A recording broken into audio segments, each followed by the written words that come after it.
And we're live. Hello, everyone. Welcome to WALKER Radio. This is your host, Uncle Devin. I always want to say it. People that have them good radio voices. I wish I had one of those. But any rate, I think we are live everywhere we need to be live. Um, and I love live because if you change the I into an O, then you have love. And that's what we are about today, teaching love, life to everyone. I am Devin Walker, coming to you from the nation's capital in the United States of America. And I am so glad to be here today. And we're going to get started and have a conversation today. Oh, you know what? I didn't go live on TikTok. Let me do this. I'm sorry. I did the wrong thing. There we go. All right. So welcome everyone. We are going live on multiple media platforms this morning. This afternoon, depending on where you are. If you're I'm in the East Coast, DC, New York, Philadelphia time frame. I am your host today, Devin Walker. And this is part of our evolving with Uncle D. That's what it is. Evolving with Uncle D. And I just want to welcome everyone. Hopefully everyone has had a safe weekend. It is still hot. I mean, hotter than July hot. And I actually had an outdoor show on Sunday in Fairfax, Virginia at 6 p.m. And they could not have placed that stage any more directly in the sun than they did. It was no shade at all. And I was wiped out all day Sunday. But we had so much fun. Want to give a shout out to Mosaic and the folks out of Fairfax for having me perform. But good afternoon, good morning, good evening, wherever you may be. I am Devin Walker, and we're about to get into a conversation. Before those are just joining in, I want to talk a little bit on the topic. Their civil war continues. Their civil war continues. There's a lot going on, going back to what happened with the Supreme Court. You got the Trumps and the Bidens, and you have all of this. And I want to go back and make this connection, as I've mentioned before, that history is not an event, but it is a process. And I want to make a direct correlation between what's happened in the past and what's happening today underneath that title, Their Civil War Continues. If you like to share any comments with us, please do so. Go to any of the social media platforms and you can leave a comment, question your approval or disapproval. You can reach out, look for us at Evolving with Uncle D on YouTube.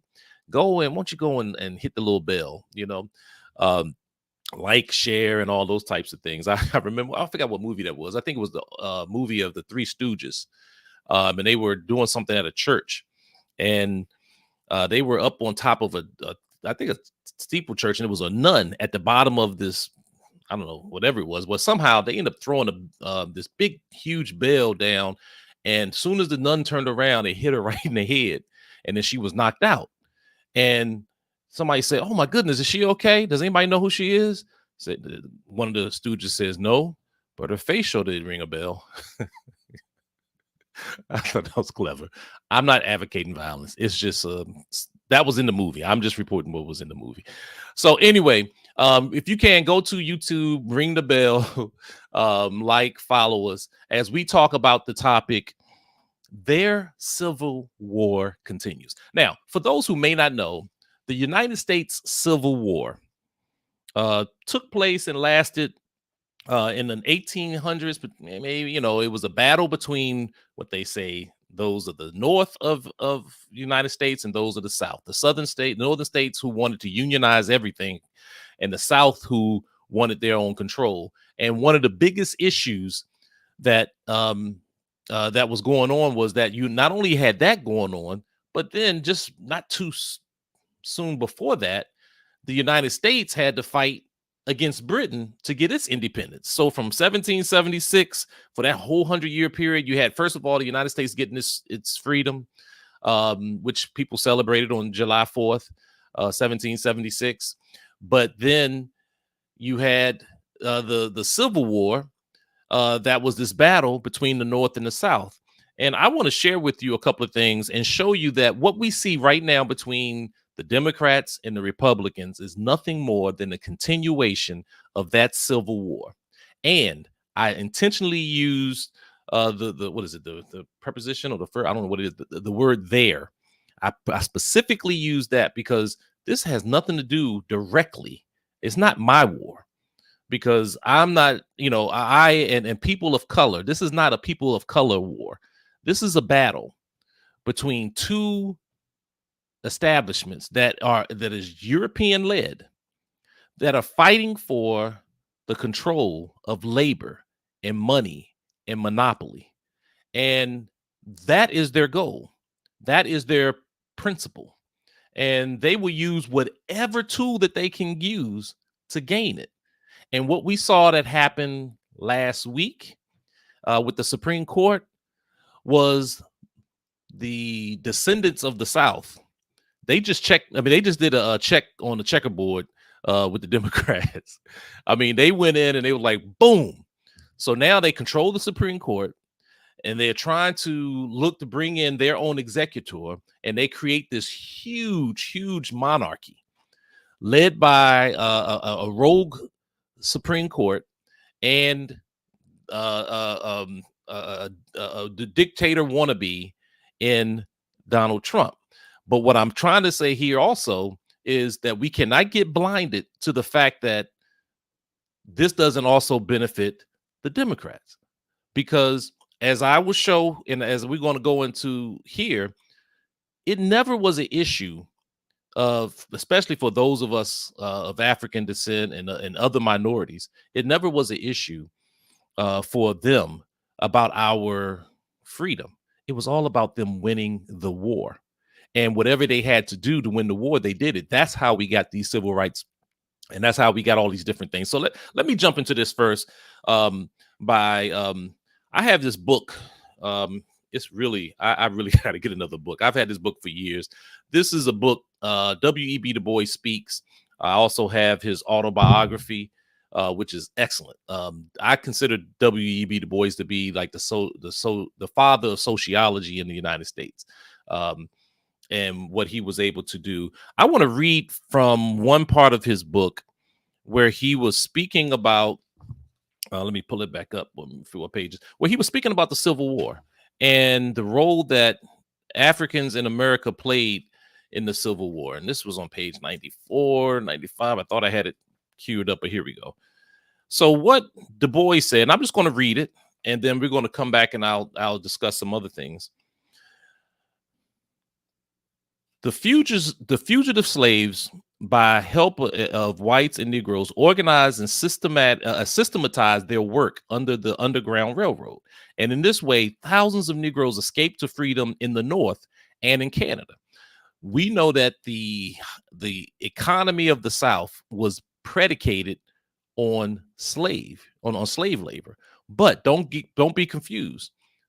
The North also benefited from that slave labor, which I'm going to read to you about in just a moment. It's just that the North was dealing more in an industrialized community, and they needed the former Africans or the Africans to be able to come in and fight their wars, because they would have never won the war if it wasn't for people of African descent.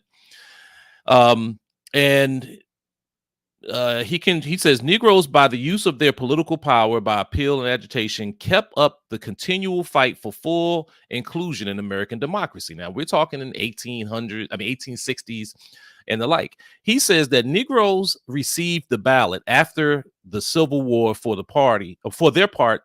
They took as soldiers and laborers, and more especially because only in this way could the North readmit Southern states immediately to full power and yet not fear the reestablishment of slavery or an attack upon the fiscal or commercial policies of the North. The Negro voters helped to establish the public school system in the South and tried to distribute land and strengthen labor laws. So I want you to understand this. Any aspect of focusing on public health and public education came from the fight by our ancestors in the 1800s by enslaved Africans. This is what was that what that battle was, and what W.E.B. Du Bois was saying was that we were the labor, and we went on a strike, but the strike wasn't your traditional strike. Our strike was, we did slave revolts, over 250 of them. Let's cut that off. Our revolt also focused on so many different things. So let me continue to hear what he says. The Negro votes helped establish the public schools. Okay, when their vote was nullified in 1876. So we have received the vote. And keep in mind that certain people of African descent received the vote long before white women received it. They didn't even give the vote to their own mama. They didn't get their vote until 1920. But because of the political and economic force that we made up in terms of fighting on behalf of the North, they gave us, in many respects, the vote.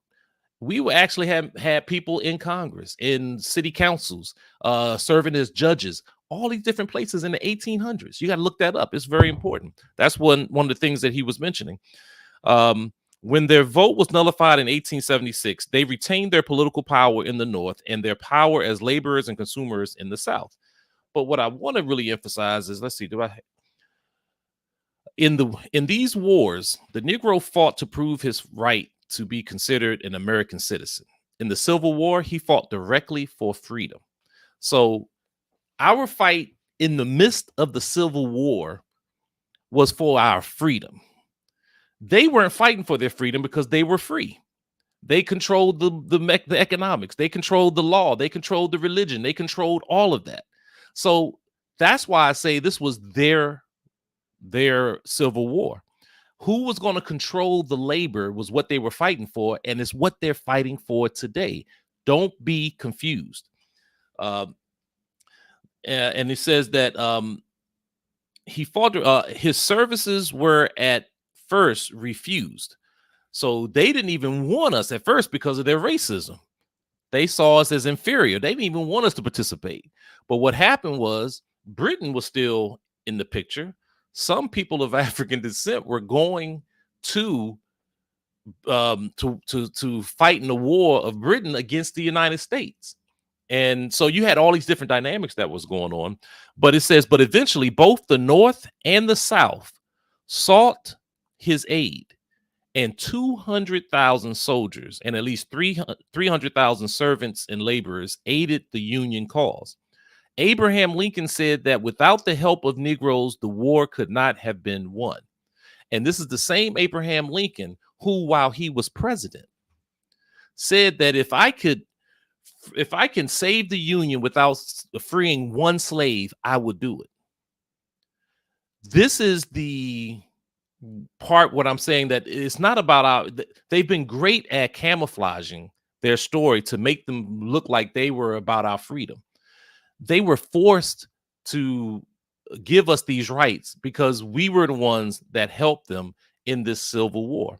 And we continue to see that, time and time again. There's so many different situations like that. In fact, let me see if I can pull this up real quick. And I'll quote this right here. And I'm going to quote something that Frederick Douglass said. Well, I'm a quote. I thought I had his quote. I don't want to take too long. I thought I had it up readily, and if I don't, I'm gonna quote someone who read him. But I've read it directly from his post. Oh, here it is. This is what Frederick Douglass said, and I'll show you what source I got this from. He says, it was begun, I say, in the interest. Okay, the Civil War he was speaking about. It was begun, I say, in the interest of slavery on both sides, both the North and the South. The South was fighting to take slavery out of the Union. Okay, because in order to take it out of the Union, that means slavery had to be in the Union. And if the South can take it out of the Union, that will hurt the North economically. But he said, and then the North was fighting to keep it in the Union because that was how they would, that was part of their basis. Keep in mind that when they passed the 13th, 14th, and 15th Amendments, there were still states in the North, I think Delaware, Maryland, a few others, that actually still had slavery. So slavery was not the issue of morality for them. It was an issue of political expediency.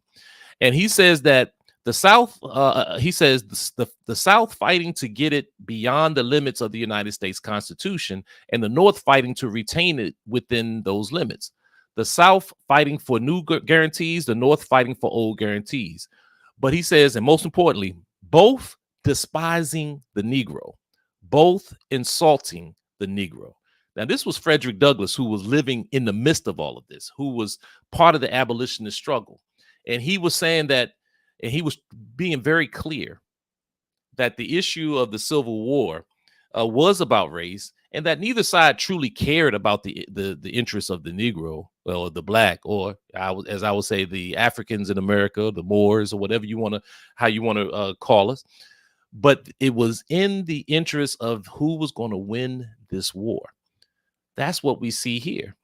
We can't get too caught up on too many of the things that are going on, because sometimes history just repeats itself. I'm certain that many people have heard about Project 2025.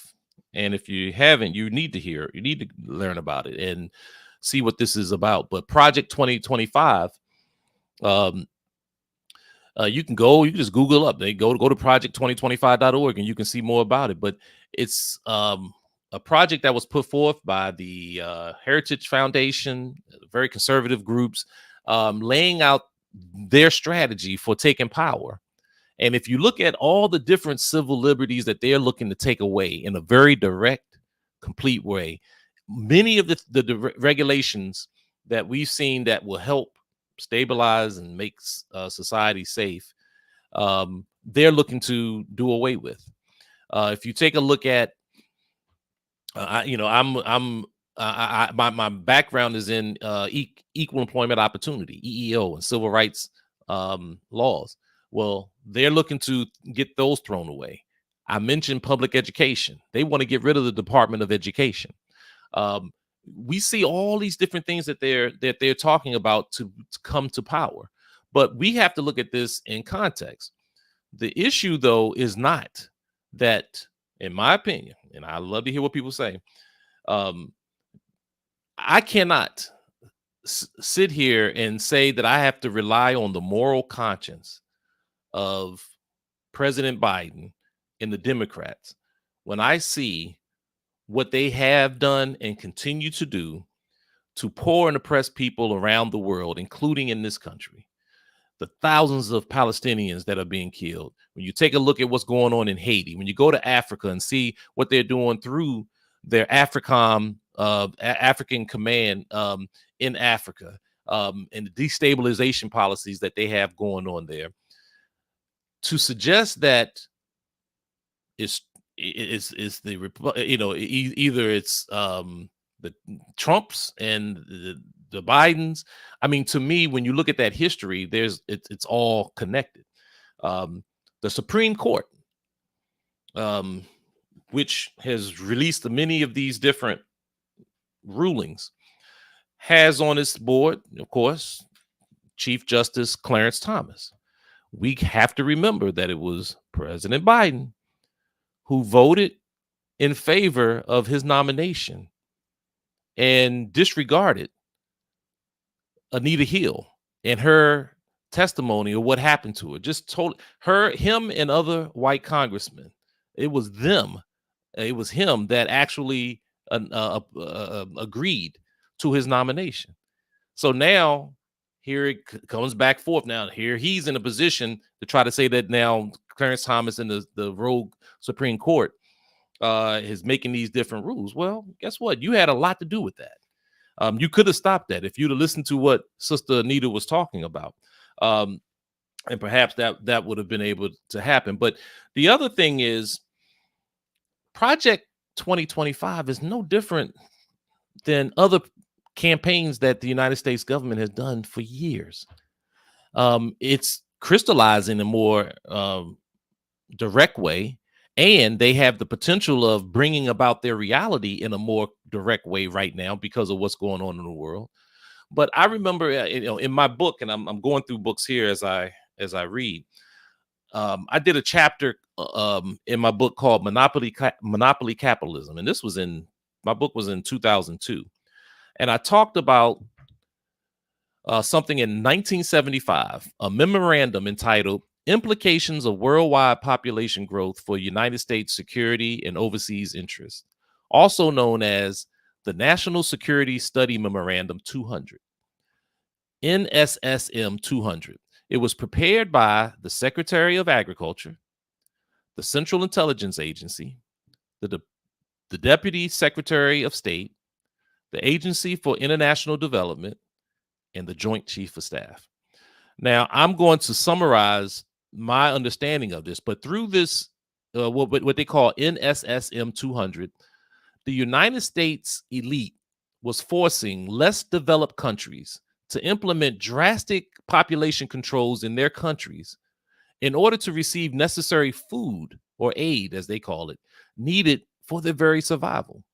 The report states, quote, "Since population growth is a major determinant of increases in food demand, allocation of scarce PL 480 or food aid resources should take account of what steps a country is taking in population control as well as food productions."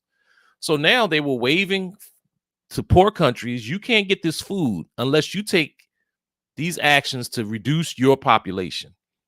We also know that over the last 50 years and continuing, the populations of people of color is going up, and for every one European that is born, I believe 1.5 is dying, which means they are decreasing. So you have all of this going on. But if you go back and look at that proposal and compare it to Project 2025, you will see some similarities. You'll also can go and take a look at the counterintelligence program. The counterintelligence program by the Federal Bureau of Investigations, led by J. Edgar Hoover, and see what programs they put in, which was endorsed by both the Democrats and the Republicans. And in one part of it, they specifically said that they are, I'm paraphrasing, one of their goals is to prevent the rise of a black, did he say Black Madonna? I think it was. And you go take, I mean, this is a government document that was, and they targeted the Nation of Islam, the Black Panther Party, Kwame Ture, Stokely Carmichael, the American Indian Movement, all these different organizations of color. So I guess what I'm coming back to say is that, you know, when you look at these Supreme Court issuings, this is really nothing new. Now, it is scary. It is scary because what they have done effectively is made the Supreme Court the law governing body of this country. That if Congress, who is supposed to be the lawmakers, makes a law, it now could be, it now has to really meet their approval, or they will change it. And then if they have the power of the executive to compound that, then you really have a true monarch. But let's look at a couple of things. The Supreme Court is not doing anything that it hasn't always done. I am a product of busing in the United States. My entire school experience from first grade to 12th grade, I was bused. I drove past several schools that I could have went to in my neighborhood to go integrate majority white schools. Specifically in my middle school, I went to Roger B. Taney Middle School. Roger B. Taney was a Supreme Court justice who made the ruling, who was who was the chief justice of the ruling of the Dred Scott case. And let me pull up my notes here so that we can just talk about this um, I guess the Supreme Court. And where is it at? I know I pulled it up. Okay, here it is. When an enslaved person petitioned the United States Supreme Court for his freedom, the court ruled against him, also ruling that the Bill of Rights didn't apply to Black people. Okay, this would have been in 1856, right before the Civil War began. Matter of fact, some say this helped to lead it. And but it goes and says, if it did, the majority ruling argued, then they would be permitted. Okay, I'm sorry. So it said if it did include the blacks, the majority ruling argued, then they would be permitted, quote, the full liberty of speech in public and in the private. And then they said, quote, to hold public meetings upon political affairs and to keep and carry arms wherever they went. In 1856, both the justices in the majority and the white aristocracy they represented found this idea too horrifying to contemplate. Um, and so, therefore, they indicated that this person, Dred Scott, did not have equal protection underneath the law. That was until the passage of the 14th Amendment in 1868, some 12 years later. So I'm going to a school. Here I am going to a school named after a man that said that I didn't have equal rights. Well, I'm grateful that the school board of Prince George's County changed the name. The name of the school now is called Thurgood Marshall. But that's just one. Now, I want you to compare these to the Chevron case that we've heard, the Trump versus the United States case that you just heard, the Roe v. Wade overturning, all those types of things. I want you to keep this in mind. There's a case called Pace versus Alabama, 1883. In 1883, Alabama, interracial marriage meant 2 to 7 years hard labor in a state penitentiary. That was in Alabama. When a black man named Tony Pace and a white woman named Mary Cox challenged the law, the Supreme Court upheld it on grounds that the law, in as much as it prevented whites from marrying black people and black people from marrying white people, they say that the law was race neutral and did not violate the 14th Amendment. Now, that ruling was eventually overturned in 1967. So some 100 years later, it was overturned. This is the Supreme Court. We have to realize that the Supreme Court is not a neutral third body. It is a political entity that serves the interests of whoever party that they're representing at that particular time. And so what you see right now that's going on is part of that political process. Plessy versus Ferguson. Now, that was about 1896. This one, most people are familiar with the phrase separate but equal. And I got to give a shout out to thought.co.com, where I'm getting a lot of this information from. I'll share that information. But it says that most people are familiar with the phrase separate but equal. The never achieved standard that defined racial segregation until the Brown versus Board of Education in 1954. But not everybody knows that it comes from this ruling where Supreme Court justice bowed to political pressure and found an interpretation of the 14th Amendment that will still allow them to keep public institutions segregated. So even though there was the passage of the 14th Amendment, they still found a way to make sure that those enslaved Africans did not have equal and fair treatment. I can go down the line and talk about many, many, many more cases. You can look at Cummings versus Richmond, where 3 black families in Richmond County, Virginia, faced the closing of the area's only public black high school. They petitioned the court to allow their children to finish their education at a white high school instead. It only took the Supreme Court 3 years to violate its own separate but equal standard by establishing that if there was no suitable black school in a given district, black students would simply have to do without an education. This was law. So when I see what happens now in the Supreme Court, it doesn't surprise me. One of the things that I would suggest that has to happen is that people of color still have to recognize that this battle that we see going on in the Supreme Court is still a battle for who's going to control uh, the means of production, the control labor, control monopoly. That's what this fight is all about. We are just uh, political playthings that they can use when they want. So you will find them. They will do many different things to get our votes so that they can take power. They would do many things to get us to fight in their wars. They would do anything to get us to say, as Malcolm said, their battle was our battle. They wanted to say we whenever they heard. What did Malcolm say when the master was sick? He said, "What's the matter, master? We sick? Oh, we sick." No, it's a matter of recognizing that this is a continuation of that war. And to be honest, the way I see it, it's not my war, but I have to participate because what happens in this will have a direct impact on me and people that look like me and look like us.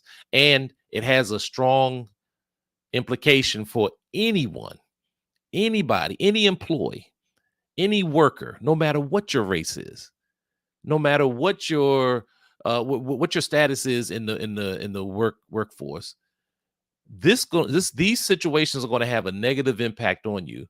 To my white colleagues and who are struggling in the work, who are struggling just like everyone is in this country. Don't get fooled and allow these folks to use their racist rhetoric to get you to think that we're your enemy, because everything that we've done in this country has always benefited everybody else. That's just the African way, because we are inclusive. We are an inclusive people, always have been inclusive people. And so that's where you see the struggles of many different people coming together, different races that will fight for our freedom. So I will say that what we have here is their civil rights is their civil war is continuing. That's all we see here. Put it in proper perspective and ask yourself the question, how can I leverage whatever they're doing? How can we leverage that to benefit us and to benefit the masses of the people? That's the issue. This does not mean that the Democrats are more moral than the Republicans, because history will show that both of them have supported the very oppressive system that has created the circumstances that we find ourselves in, even up to this day. And lastly, I will say you will begin to see a lot of the similarities of why I talk about children's music. I'm a children's music artist, and I go back and look at the origins of children's music.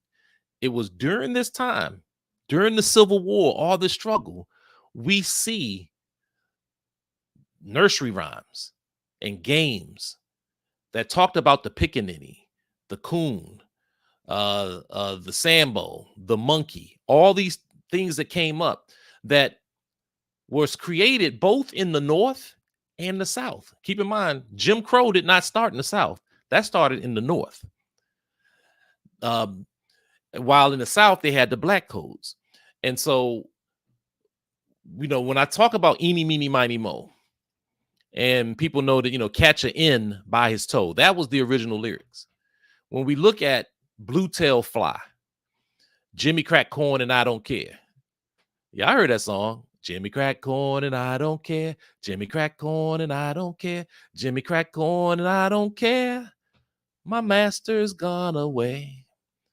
A song about a slave master and a slave, enslaved African singing about the death of his slave master. When we talk about the origin of the song Jingle Bells, or when I do a post about Amazing Grace and its true origin, that's why I'm doing all of this, to help people understand that there's a connection from the past to the present that will lead us to the future. But if we don't understand that past, we will never understand the things that we need to do to fix the future. I want to give a shout out to the PAACC TV. I'm just going to read your comment. I don't know what it was, but it says more Africans need to tune in and become united towards the cause of true freedom. They are coming for our children and the future generations. Thank you so much. Absolutely correct. This is people say, well, Devin, you're a children's music artist. Why are you talking about all this? Because it's all connected. And I mentioned that it's about evolution and evolving. I've been doing children's music now for well over 12 years, but really in actuality, over 14 years. And some of the children that grew up on my music are now adults. Some of them have children. Some of them are voting. Some of them are in society. And so they still are following me and working with me. And I want to be able to help them evolve so that now they can pass this on to their children. And it's my goal to continue to use my platform to provide all children with the foundation to think critically. This is why we have to fight against everyone trying to ban books, the whole erasure of history, all of those types of things. They can try it all they want, but truth crushed to earth will rise. There's nothing that they can do about it. And I will say one last thing, and then I'm gonna cut it short. Now I don't know if there's anything else. Let me see what we got here. Yeah, generational change family. Oh, okay, on IG. Okay, thank you, generational change family. On IG. I didn't see your comment, but thank you so much. I know that you've shared some information, and I really appreciate that. I'll also say this: we've been getting a lot of comments from different people. Love the comments, but we also get some trolls. We get those who their whole job is to try to disrupt. To the white trolls who do so, I don't worry about them. I can't be, the one thing I can say is that I'm just so glad that truth does not have to be validated by your ignorance. So many times I don't even comment on them. Secondly, to those people of color who are misguided, who are supporters of a system that is oppressing them, like so many people like the Clarence Thomases of the world.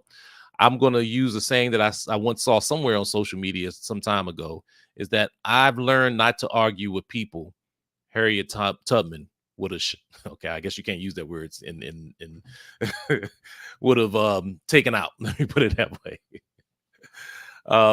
So that's just my thing. So if you see some people comment and I haven't responded to it, some people it's not necessary. If you have a legitimate question, concern, a fact about history, I will always comment on that.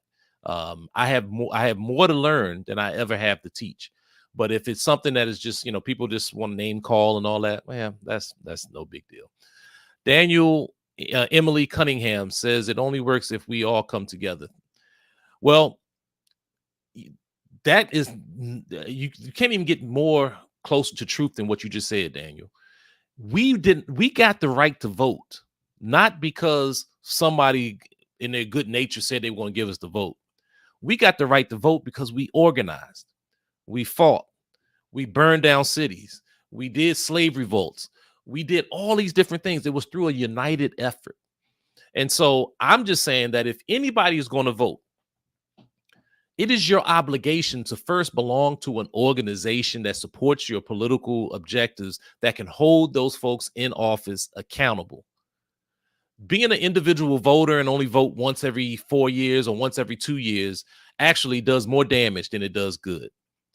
If you haven't lobbied, if you haven't, sent letters in, and again, an individual letter is one thing. But when you have a body of an organization that has a platform and you're in their face every single day, just like the billionaires do with their business, lobbyists, and you make sure that the things that you want done are done, that's when things change. I don't worry about the Supreme Court, because once the people decide what they want, whatever they said is over. We'll change that just like that. But that's why we have to organize. But that's also why they put so much money into the military industrial police complex. That's why you see all these cop cities coming up everywhere. That's why you see the prison industrial complex growing the way that it grows, because they know through science, the more you oppress someone, the greater the resistance. That's scientific. And that resistance is always there. So if at best you can keep them confused, uneducated, um, keep them into folly, then you hope to stave it off, but you can never ever do it, because you can slow down progress. There's many forces that can slow down progress, but there's absolutely nothing that can stop it. Speaking of stopping, I'm going to stop here. I'm going to ask that again. I'm Devin Walker with sometimes I'm known as Uncle Devin. You can go to my YouTube page at Evolving with Uncle D. Please like, share, comment, please, any of that on that platform. Evolving with Uncle D is for grown-ups. My Uncle Devin Show YouTube page is for children. So we want you, the adults, to let's engage in these conversations. Let's have more information about this, and I look to really continue this conversation about the Supreme Court, about what's going on right now, but also relating it to what's going on in and around the world. I believe that's it. I don't see any other comments. If everybody's cool, I will go ahead and sign off here. But thank you so much for even taking a listen. We're in some very difficult times, but yet we've always been in difficult times. There's no better or worse. We can say even better, depends on how you look at it. But what's going on around the world, we can change that. So thank you all so much. I'm going to get out of here, and I hope to see you again. We'll probably join you next week. I'm not sure what the topic will be, but if you have something that you would like for us to discuss, just let us know in the comment section. And as I always say, life is a drum, so beat it.